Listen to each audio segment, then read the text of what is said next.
Welcome back, everyone, to another Explainer. I'm so thrilled you're here today because honestly, we're tackling one of the most fascinating paradoxes in team dynamics and personal development. Think about it for a second. We live in a world that is completely obsessed with the future, right? We're constantly told to look ahead, to innovate, to anticipate what's next. But what if the absolute best, most effective way to move forward is actually to look backward? Seriously. Today, we're decoding a specific behavioral trait that does exactly that. We're unpacking the source material on the context theme. Okay, let's dive right into this. Our source material for today's explainer comes from the SwitchOn Strengths framework. It's this phenomenal system designed to help individuals and teams discover, activate, and really just thrive in their natural talents. The whole idea here is that we all have different lenses we use to view the world, and today we're focusing entirely on that context theme. This framework gives us some incredible, highly actionable data on how people with this specific strength operate, how they communicate, and the unique value they contribute to the people around them. So, to give you a complete 360-degree view, here is our cognitive map for today. First, we'll look at the power of context. Second, contributions and core needs. Third, the balcony and basement. And finally, number 4, theme contrasts. Let's get right to it. Section 1. The power of context. The historian of the team. To really grasp the fundamental value of this sort of historian-like trait, the source material gives us this incredibly powerful metaphor. Rear-view mirror, essential for safe driving. I mean, think about the last time you drove a car on a busy highway. You wouldn't even dream of changing lanes or hitting the gas without quickly glancing in your rear-view mirror to see what's coming up behind you, right? No way, it'd be super dangerous. Well, people with the context theme view decision-making the exact same way. Navigating a team's future absolutely requires a clear view of where you've been if you want to do it safely and wisely. They're checking that historical rearview mirror so the team doesn't crash. So let's formally define it based on our source material.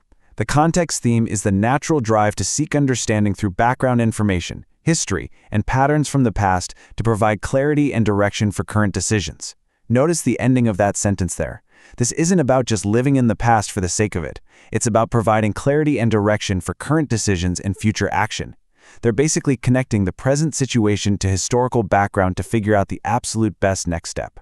Now, what's really interesting about this slide is how these descriptive words translate into actual real-world action. We're seeing terms like reflective, historical, studious, and perspective-oriented. Imagine you're in a high-stakes meeting, right? The team is all fired up, ready to rush into some massive new project. The person with strong context talents is the one who naturally acts as the team historian. They're the one raising their hand saying, hold on a second, how did we handle a similar launch 3 years ago? Like, what did we actually learn from that failure? They act as this crucial perspective giver. They preserve valuable lessons, and maybe most importantly, they save companies countless hours and dollars by stopping the team from repeating past mistakes. Moving on to Section 2, Contributions and Core Needs, the practical application. This is where we shift from the theory to the practical side of things. We're going to look at what a context-driven person actually does for a team and what they absolutely require to function at their peak. If you're a manager, an HR professional, or honestly just someone who works on a team, I want you to mentally map this table. Over on the left, we've got the value add. Wisdom, understanding past patterns, preserving traditions, and bringing relevant background to decisions. Awesome stuff. But to unlock those incredible assets, you have to provide what's on the right side. They need time to orient themselves, they need the historical background, and look at those last two.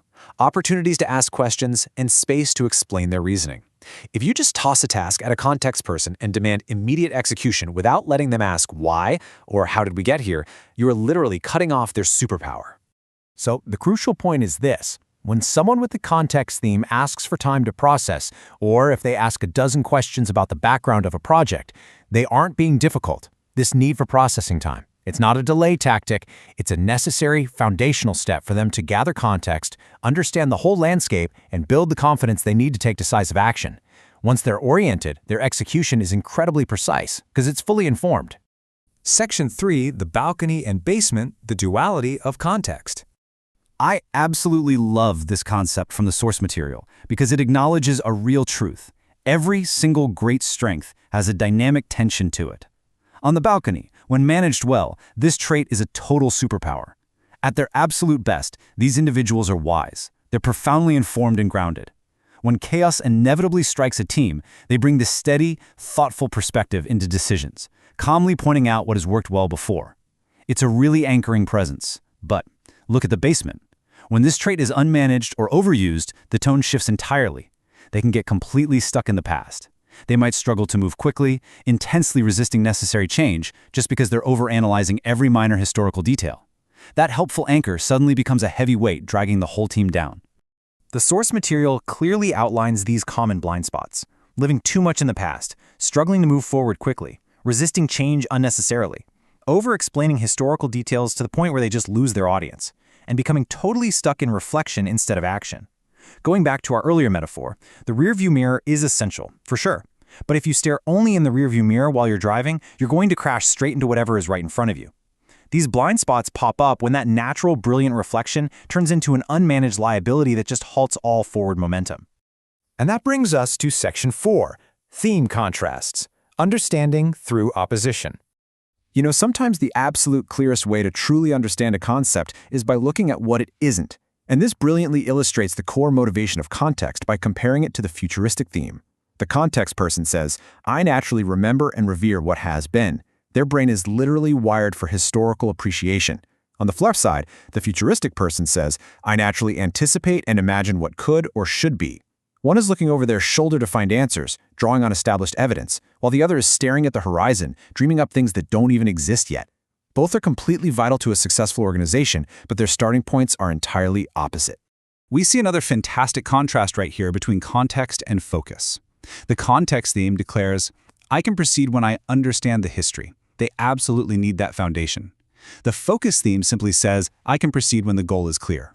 The focus person just needs the target. They don't necessarily care how the team got to the starting line. And really, this contrast perfectly summarizes everything we've talked about today. The context trait simply must have a historical foundation before confident, decisive action can be taken.